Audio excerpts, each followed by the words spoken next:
Hey everyone! If you're driving for Uber or thinking about it, buckle up. Because today I'm diving into the hidden costs of driving for Uber in 2025 that no one really talks about. Let's get into it. First up, maintenance. It's not just about gas anymore. Electric vehicles are becoming more common. And while they might save you on fuel, the maintenance can be costly. Battery replacements, software updates, and specialized repairs can add up quickly. Make sure you budget for these unexpected expenses. Next, insurance. Uber requires drivers to have commercial insurance. And let me tell you, it isn't cheap. With more drivers on the road, insurance premiums have skyrocketed.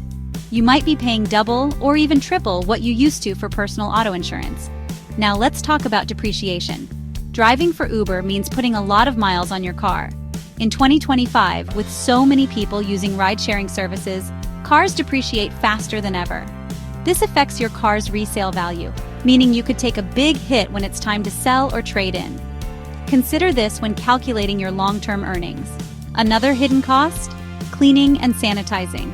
Post-pandemic, Uber has strict rules on cleanliness. You'll need to invest in regular professional cleaning or spend a lot of time doing it yourself to meet the standards. Those costs can sneak up on you. And let's not forget about the tech.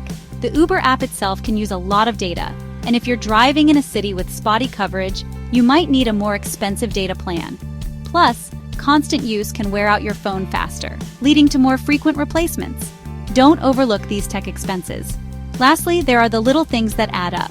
Snacks and water for riders, extra charging cables, in-car entertainment options, and even parking fees in busy areas.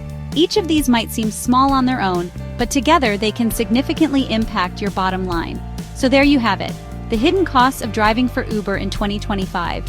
It's important to go in with your eyes wide open and budget for these expenses. Driving for Uber can be a great way to make money, but only if you're prepared for all the costs that come with it. Thanks for watching, and stay safe out there. Don't forget to like, subscribe, and hit that notification bell for more tips and insights. See you next time.